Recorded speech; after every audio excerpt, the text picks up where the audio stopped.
Nous prions pour recevoir la parole de Dieu.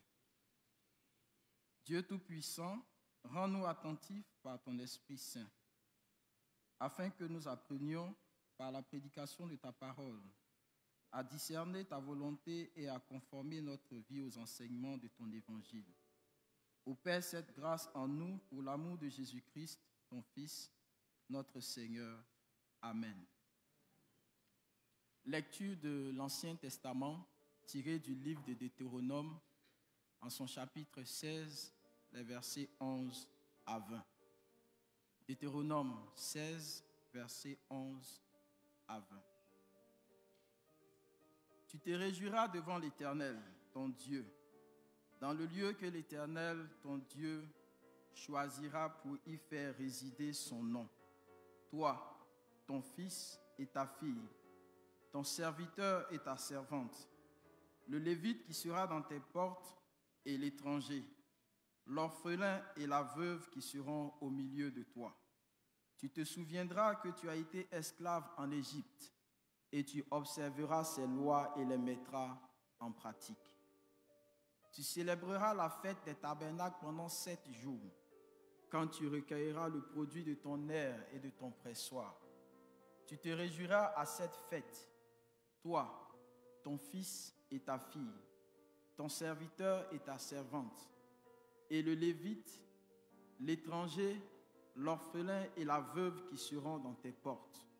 Tu célébreras la fête pendant 7 jours en l'honneur de l'Éternel, ton Dieu, dans le lieu que choisira l'Éternel.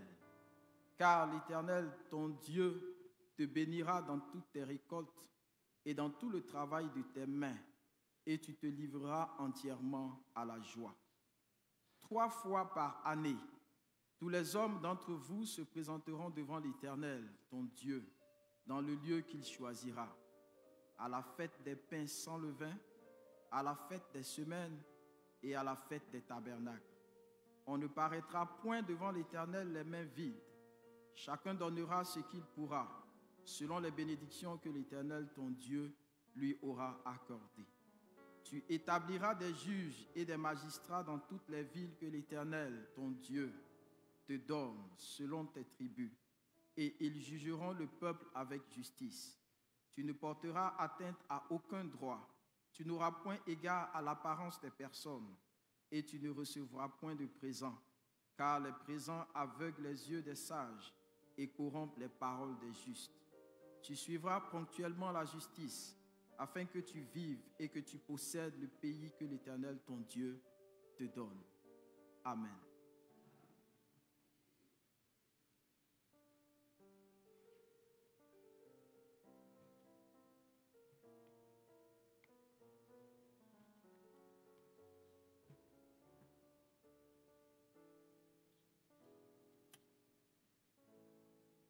Lecture du Nouveau Testament tirée de l'Épître aux Romains, le chapitre 12, du verset 1 au verset 13.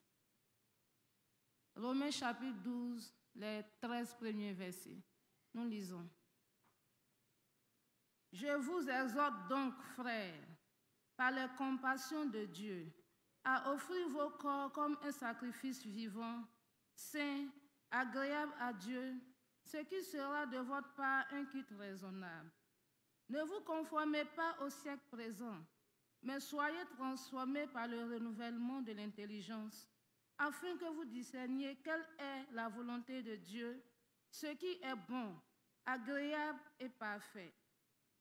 Par la grâce qui m'a été donnée, je dis à chacun de vous de n'avoir pas de lui-même une trop haute opinion, mais de revêtir des sentiments modestes selon la mesure de foi que Dieu a départie à chacun.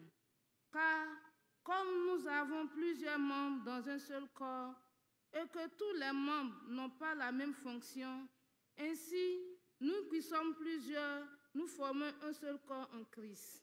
Et nous sommes tous membres les uns des autres. Puisque nous avons des dons différents, selon la grâce qui nous a été accordée, que celui qui a le don de prophétie les exerce en proportion de la foi. Que celui qui est appelé au ministère s'attache à son ministère. Que celui qui enseigne s'attache à son enseignement. Et celui qui exhorte à l'exhortation. Que celui qui donne le fasse avec libéralité. Que celui qui préside le fasse avec zèle.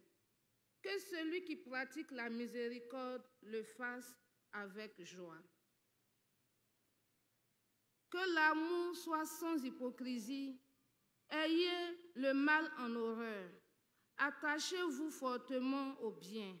Par amour fraternel, soyez pleins d'affection les uns pour les autres. Par honneur, usez de prévenance réciproque. Ayez du zèle et non de la paresse. Soyez fervents d'esprit. Servez le Seigneur. Réjouissez-vous en espérance. Soyez patients dans l'affliction. Persévérez dans la prière. Pourvoyez aux besoins des saints. Exercez l'hospitalité. Amen.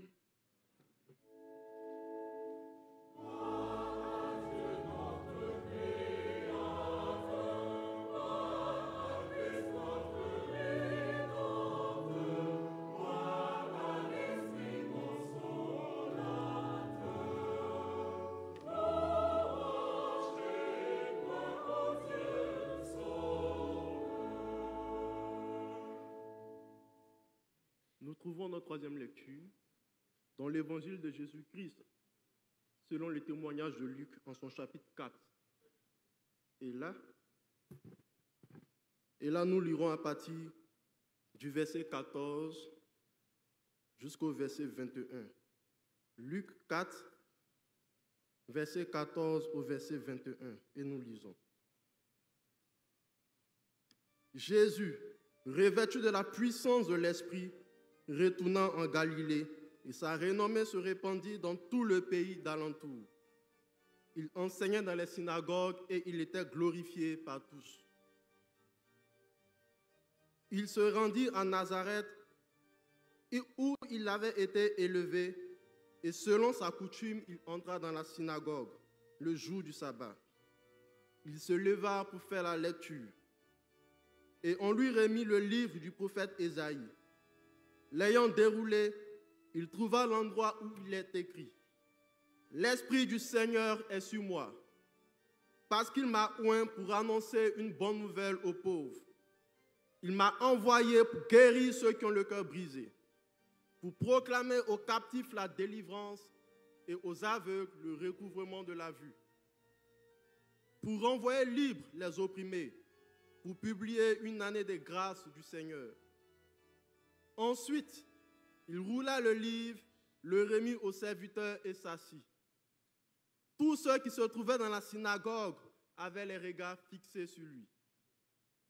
Alors, il commença à leur dire, « Aujourd'hui, cette parole de l'Écriture que vous venez d'entendre est accomplie. » Parole du Seigneur. Amen.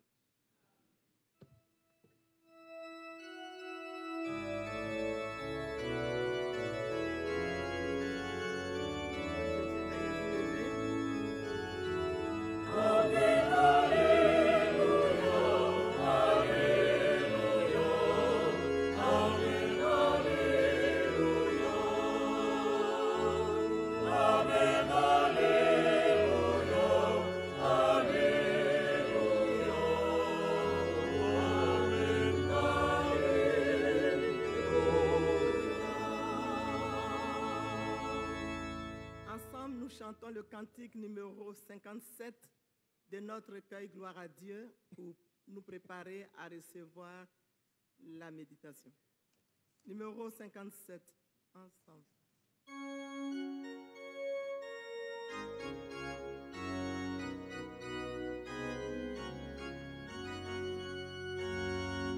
Mon Christ est mon espérance, sa justice est mon assurance.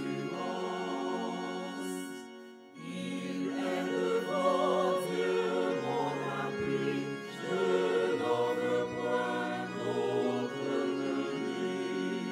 Jésus est ma retraite.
voudrais rendre grâce à Dieu vraiment pour cette soutenance du lundi dernier.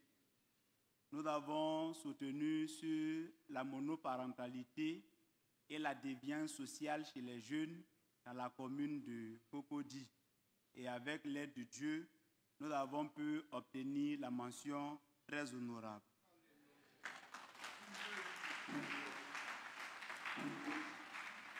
Vraiment, merci pour vos prières. Il fallait allier activité pastorale et études universitaires. Je vous assure que ce n'est pas facile.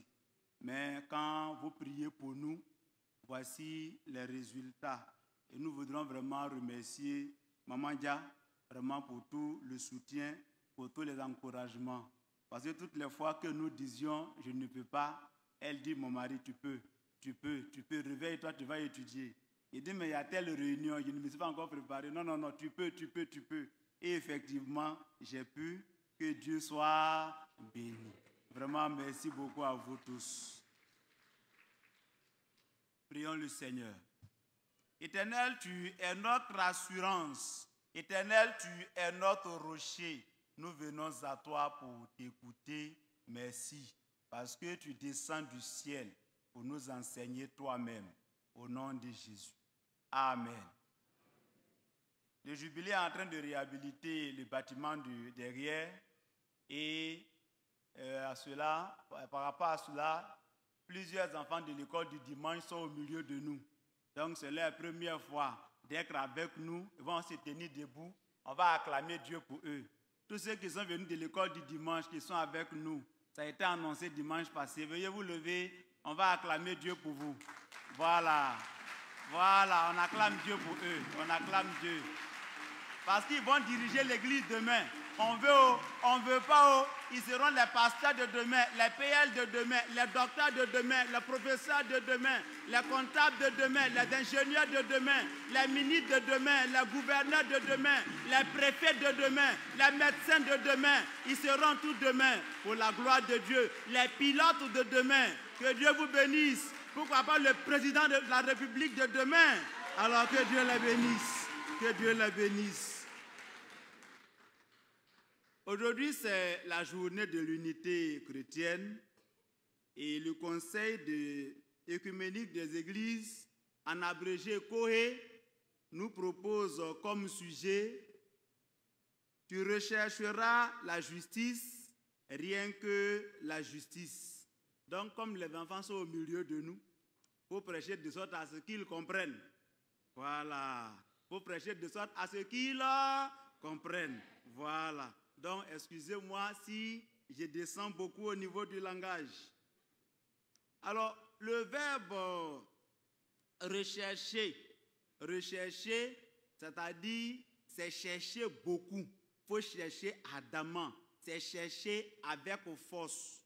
Maintenant, la justice, là, c'est l'équité, honnêteté. Il faut être droit. Il ne faut pas faire façon.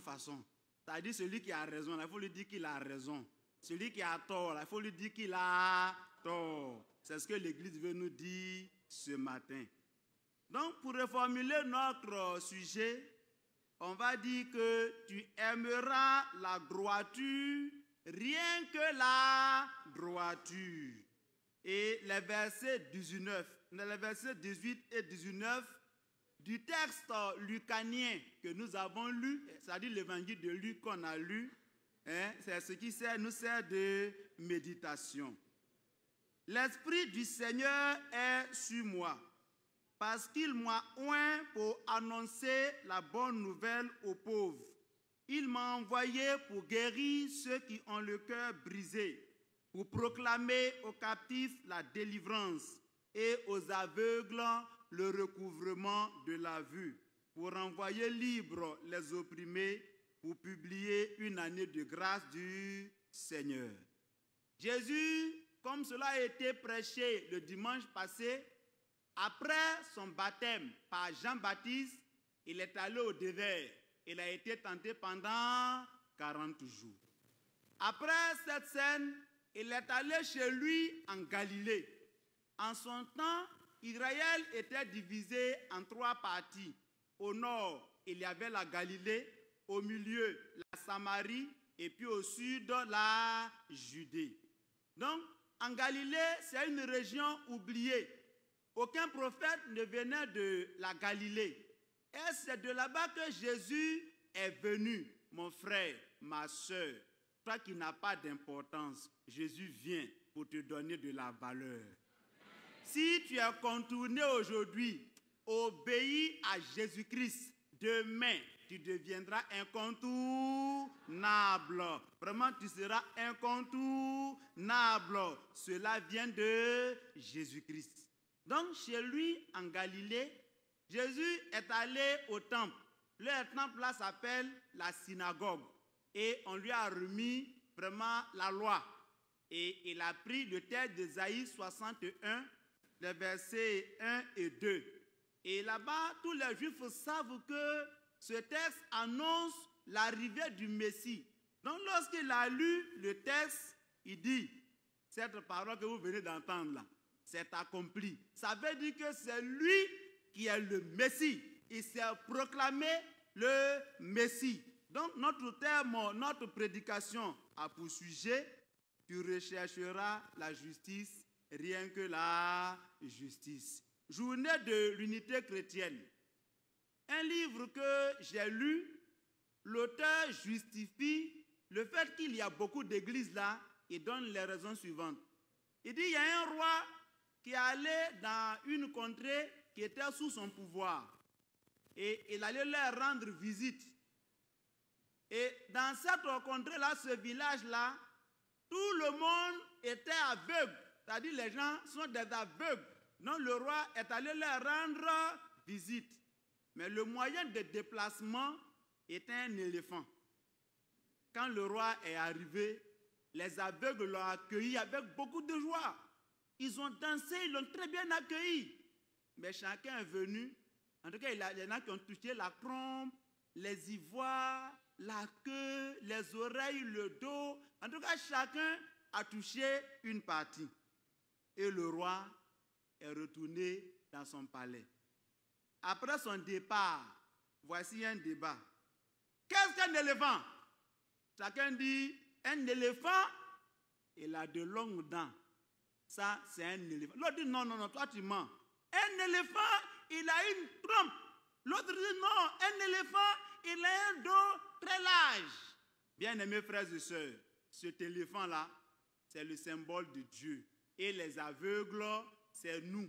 Donc nous servons Dieu en fonction de la manière dont Dieu s'est révélé en nous.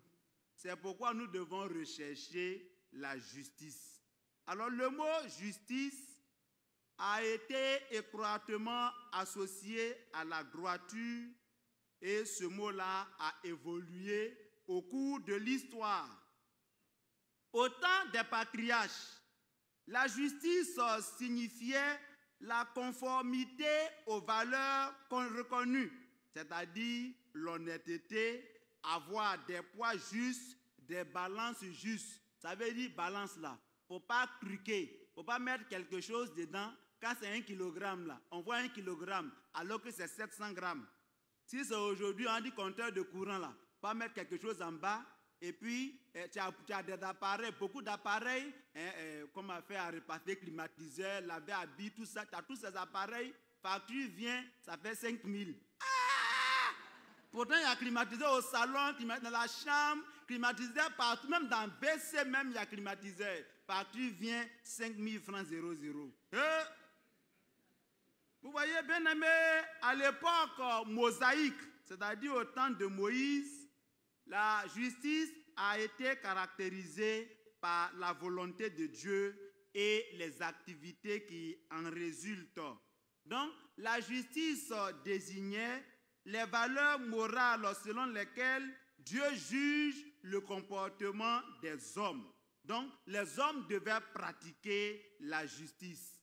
À l'époque des juges, le mot décrivait les actes de Dieu pour défendre son peuple, c'est-à-dire les bienfaits de Dieu. Donc, le substantif et le mot justice, voilà, le mot justice se définissait comme le pardon immérité que Dieu accorde aux pécheurs. Parce qu'à l'époque des juges, pendant 325 ans, les Israéliens pêchent. Ils sont asservis, ils deviennent esclaves d'un peuple qui les fait souffrir. Ils se repentent. Dieu suscite un sauveur pour les délivrer.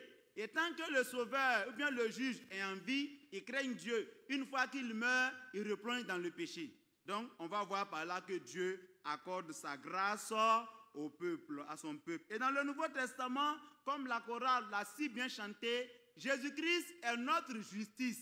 C'est la justice rédemptrice. C'est-à-dire, un juge qui juge quelqu'un qui a commis un délit. Il a fait ce qui n'est pas bon. Voilà, il a violé la loi. Il a volé ou bien il a détourné l'argent. Donc, on doit le mettre en prison. Le juge donne la sentence. Vu la loi numéro tant, on te condamne à 20 ans d'emprisonnement ferme. Au moment où les gardes pénitentiaires saisissent le prisonnier pour partir avec lui, le juge lui dit, attendez, s'il vous plaît, attendez. Il enlève sa toge, il la dépose, et puis lui-même il dit, bon, prenez-moi à la place du prisonnier. Et puis le prisonnier est libéré. Et lui, le juge qui n'a rien fait, il va en prison. C'est ça la justice rédemptrice de Dieu. Non, peuple de Dieu, à travers ce thème-là, nous apprenons que nous devons pratiquer la justice pour montrer à Dieu que nous lui appartenons. Le livre de Deutéronome, en grec, on dit Deutéros nomos. Deutéros nomos, c'est-à-dire la deuxième loi.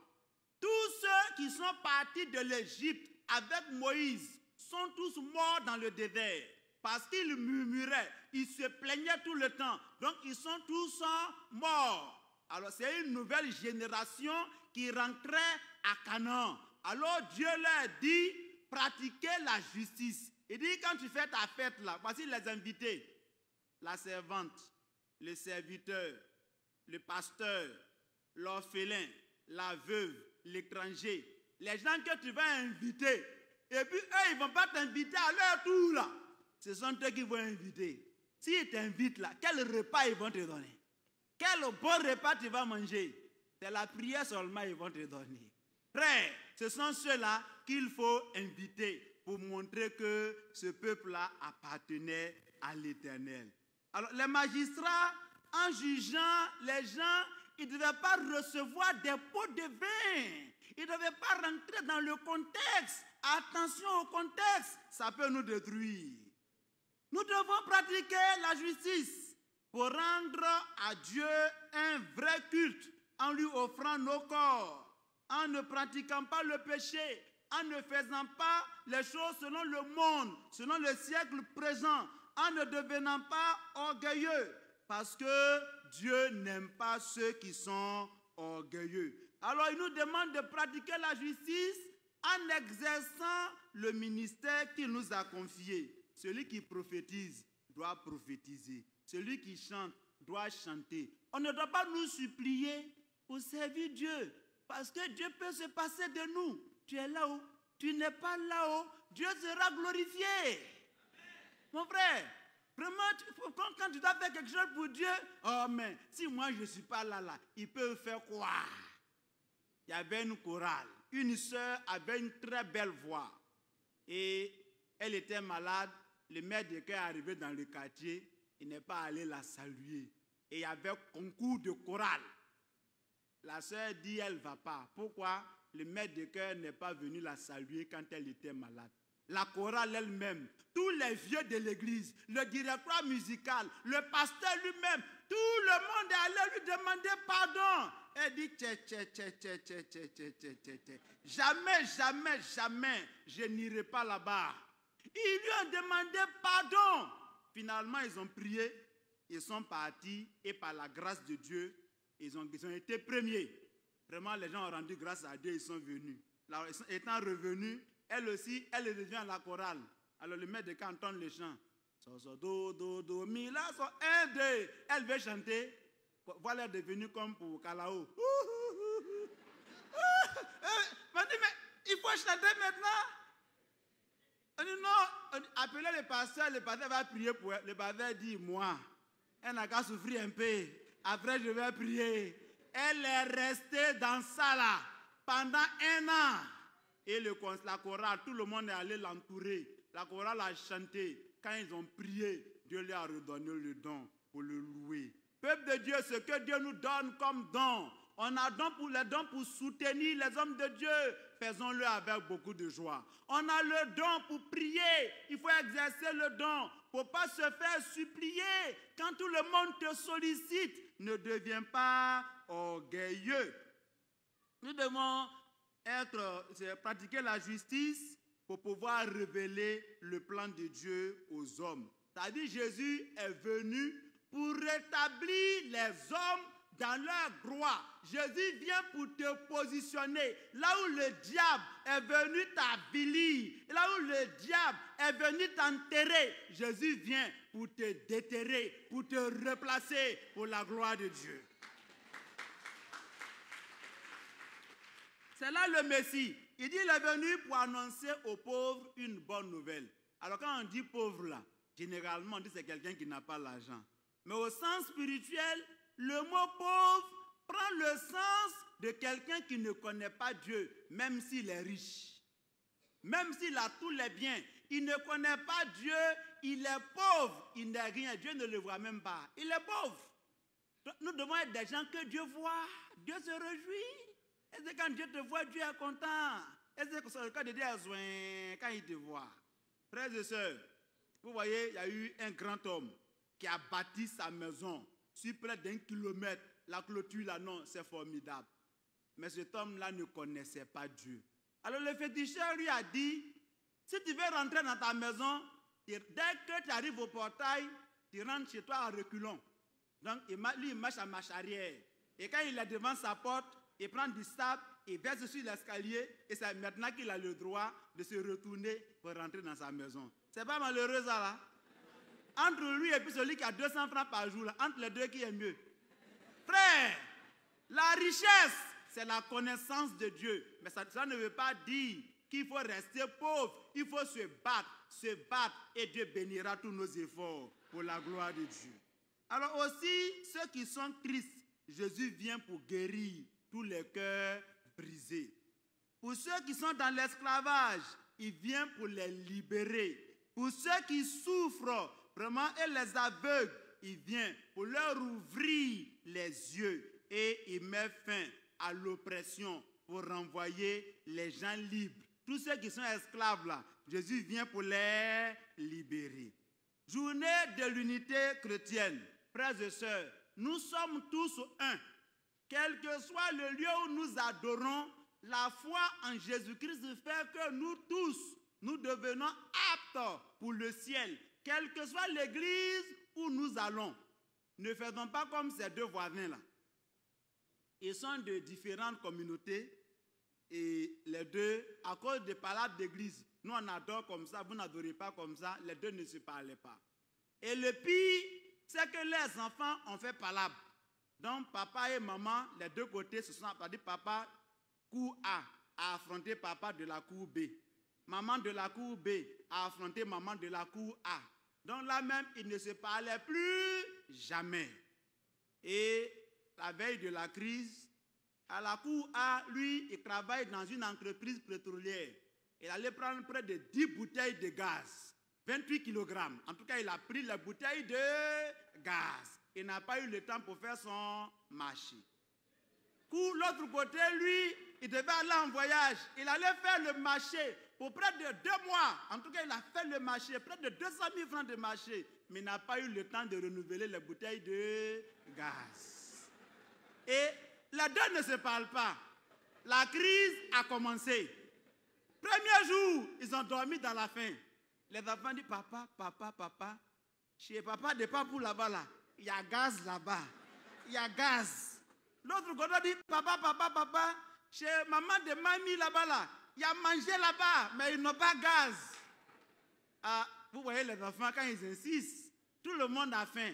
Finalement, il y a un qui a été courageux. Il a frappé à la porte de son voisin et les deux familles ne sont pas mortes de faim. Elles se sont réconciliées. Nous sommes tous frères et sœurs, soyons ensemble et obéissons à Dieu.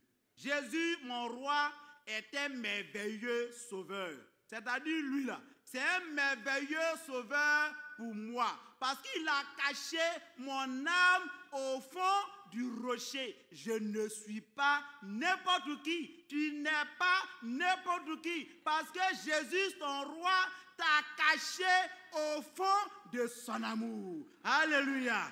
Non, la chorale le chante très bien. Et je crois qu'on va chanter un peu. Bon, moi, je chante beaucoup. Hein. Excusez-moi. Chaque passage a ses caractéristiques. Avec moi, on chante beaucoup. Voilà. On va chanter un peu, s'il vous plaît.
acclamer le Seigneur pour ce cantique. Il a caché ta vie au fond de son amour. Vraiment, il n'a pas mis ta vie à la surface, quelque part là. Mais il a caché ta vie à l'ombre du rocher. Donc, par rapport à cela, tu dois pratiquer la justice. Pour que l'amour de Dieu te couvre toujours. Pour que l'amour de Dieu t'environne toujours. Donc, attention à ceux et à celles qui exigent des pots de vin avant de signer des dossiers. Attention à tous ceux et à celles qui exigent des intérêts sur les marchés qu'ils attribuent à leurs semblables. Attention à tous ceux et à toutes celles qui exigent des droits de cuissage avant d'embaucher quelqu'un ou bien de le faire évoluer dans ses études. C'est-à-dire, si tu veux que moi, je te fasse évoluer, allons à l'hôtel d'abord. On passe une nuit et puis après maintenant, tu seras embauché. Non, non et non. Attention à ceux qui déplacent les bornes d'autrui pour agrandir leur espace. Attention à ceux qui s'endettent et qui ne remboursent pas. Il dit, mon frère, aujourd'hui c'est le 20. Alors, le 10 février, je te rembourse ton argent. Le 10, ça arrive, son téléphone est fermé. Il te voit même, il fait comme s'il ne te connaît pas. Attention, attention. À ceux qui crient les enfants, ils aiment les autres, ils n'aiment pas les uns. Attention. Attention à ceux et à celles qui font travailler leurs semblables sans les rémunérer comme il se doit, sans les payer comme il se doit. Attention à ceux ou à celles qui font souffrir les enfants qu'ils ont trouvés dans le ménage. Attention à ceux qui font la surfacturation. Attention à ceux qui détournent les deniers publics, privés et ecclésiaux. Attention à ceux qui se récompensent eux-mêmes au lieu de laisser Dieu les récompenser. Attention à ceux qui font de faux rapports pour créer des problèmes à leurs amis. Toutes ces choses, Dieu ne les aime pas. Alors notre justice, peuple de Dieu, nous fait paraître devant Dieu. L'Éternel fait apparaître notre justice. Si nous lui obéissons, certes, nous pouvons être persécutés, mais Dieu nous élèvera toujours. Si nous obéissons à l'Éternel, l'Éternel ne manquera pas de nous venger. L'Éternel ne manquera pas d'agir en notre faveur sur la terre et au ciel. Parce que le royaume des cieux commence sur la terre. Est-ce qu'on cherche passeport et visa à l'aéroport? Vous avez vu quelqu'un qui va à l'aéroport, il doit, et puis ça va chercher visa avec passeport et tout ça là. Non, tout se prend ici. Tout est déjà programmé. Quand tu voyages, toi-même tu sais, tu marches en fonction. Tu marches en fonction de ce que tu voyages. Tu marches, tu fais tes bagages parce que tu voyages. Donc, ce n'est pas quand quelqu'un est mort qu'on va prier pour lui parler au ciel. Là, la destination est connue depuis que tu es vivant. Choisis maintenant. Choisis maintenant. Peuple de Dieu, je compare l'église à un aéroport. À l'aéroport, là. Il y a ceux qui échangent les billets, il y a ceux qui connaissent tout le personnel, ils savent tout, même quand tu es en retard là, ils savent comment ils vont faire pourvu que tu leur donnes quelque chose. L'avion là va ralentir pour te prendre. Si tu vas monter, forcer. Mais plusieurs parmi eux n'ont jamais effectué un seul voyage aérien. Vous voyez, ça ressemble à l'église, l'ambiance de l'église. La joie de l'église peut empêcher quelqu'un d'aller au ciel. Peuple de Dieu, si nous marchons dans la justice, l'Éternel agira en notre faveur. Est-ce que Potiphar n'a pas surveillé Joseph? Potiphar était le patron de Joseph. Il a mis Joseph en prison. Mais quand Dieu a élevé Joseph, Potiphar l'a surveillé. Disons Amen. Joseph a nourri ses frères qu'il avait vendus. Mon frère, quand Dieu va t'établir au-dessus de tes ennemis, ne te venge pas. Parce que quand Dieu agit là, il t'établit au-dessus de tes persécuteurs. Vraiment, il t'établit au-dessus de tes persécuteurs. Une maman était venue me voir pour la prière. Pasteur, voilà, injustement, j'ai été spolié, on m'a renvoyé de mon poste. Donc, on a diminué mon salaire, on m'a affecté, tout ça, parce que les gens ont fait un faux rapport sur moi. Il dit, madame, êtes-vous sûr que vous n'avez rien fait? Elle dit, oui, pasteur, je n'ai rien fait. Tu n'as rien fait? Oui. Tu n'as rien fait? Oui. Ok, on va prier. On prie Dieu. Oh, Dieu intervient.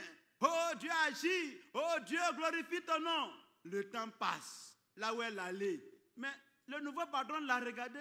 Il a fait son rapport et dit, madame, tout ce dont on t'a accusé là, mais c'est faux. Vous travaillez bien.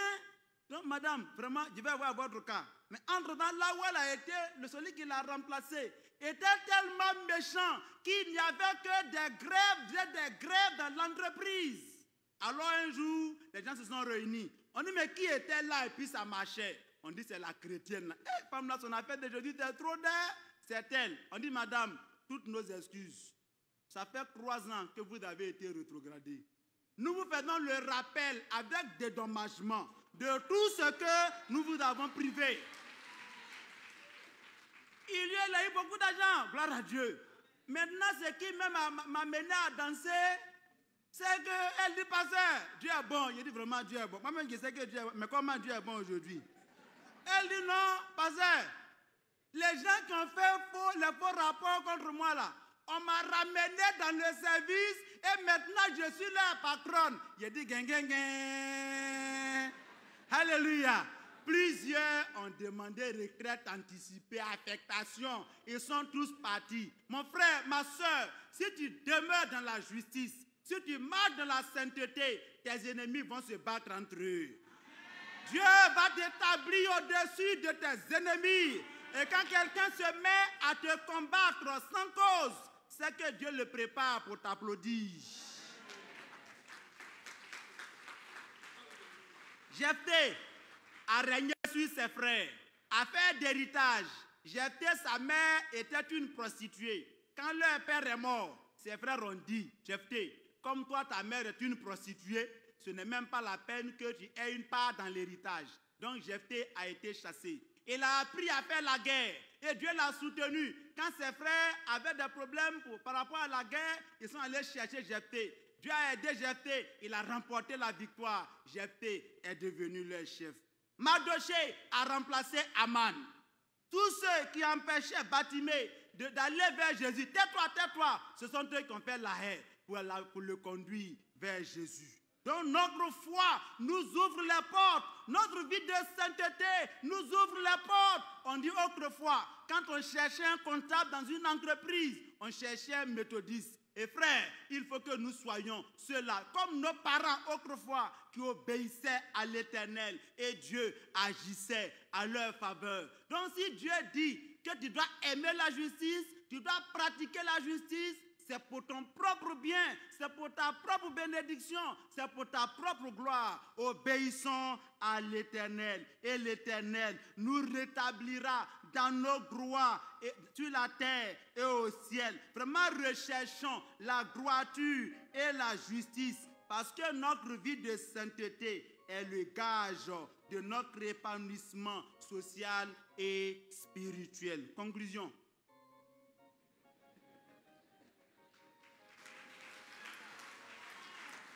Alléluia. Conclusion. Alors, il y avait une dame qui était la maîtresse d'un grand type.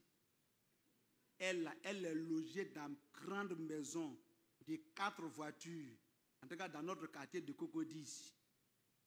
Elle avait tout. Piscine, il y a chambre de chaussures, chambre de pagne de temps, chambre pour se coiffer, chambre de temps. La chambre là même là, devant ici, là, c'est petit.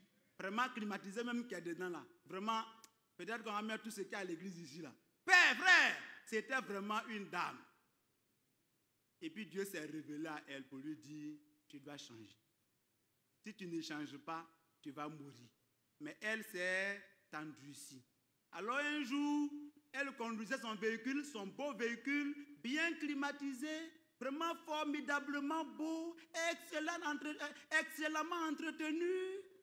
Et malheureusement, le pneu là, ça s'est cassé. Ici, on dit le pneu s'est crevé. Voilà. Oh, les mamans là, pour changer route de voiture là, ça c'est un peu compliqué. Elles font beaucoup, hein.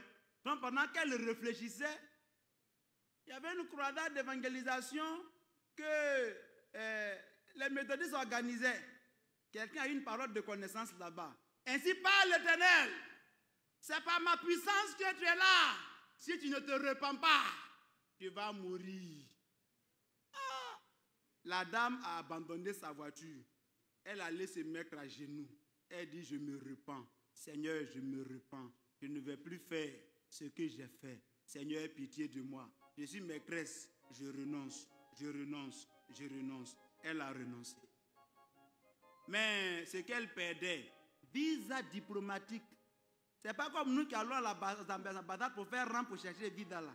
Elle a déjà ça. Elle prend son billet, puis non, le billet même la trouve à la maison. Le billet, tout ce qu'elle peut faire, c'est de monter par là à l'aéroport. Parce qu'on ne peut pas la soulever pour la mairie. C'est tout. Frère, elle a renoncé à tout ça. Et elle allait dire au monsieur, voici la clé de ta maison, je renonce à tout ça. J'abandonne tout. Je me remets entre les mains de Jésus-Christ. On dit, mais madame, est-ce que tu as bien réfléchi? Elle dit, oui, j'ai bien réfléchi. Et vous voyez, quand vous faites les presbytères, là, il faut toujours mettre quelque part une place des indépendantes. Parce que ce n'est pas tout le monde qui doit dormir dans la maison du pasteur. Ce n'est pas tout le monde. Et cette femme-là, elle est arrivée chez son pasteur. Heureusement, il y avait un presbytère dehors, une indépendante. C'est là-bas qu'elle était. Vraiment, la journée, elle vendait des fruits devant l'église. Et il y a l'argent dedans, hein? Lui là vient, il prend pour 2000, lui là 200, 300. Mais nous là, quand notre frère fait du commerce, c'est là-bas nous on s'en prend un crédit. Quand notre frère fait couture, on dépose l'habit et puis on ne paye pas. Mais il n'a qu'à respecter rendez-vous aussi, hein? Il n'a qu'à respecter rendez-vous. Frères et sœurs, c'est comme ça qu'elle vivait. Et un jour, le pasteur a reçu son ami ambassadeur qui est venu de l'extérieur. Et ce jour-là, maman pasteur n'était pas là. Donc, c'est la sœur qui a fait la cuisine.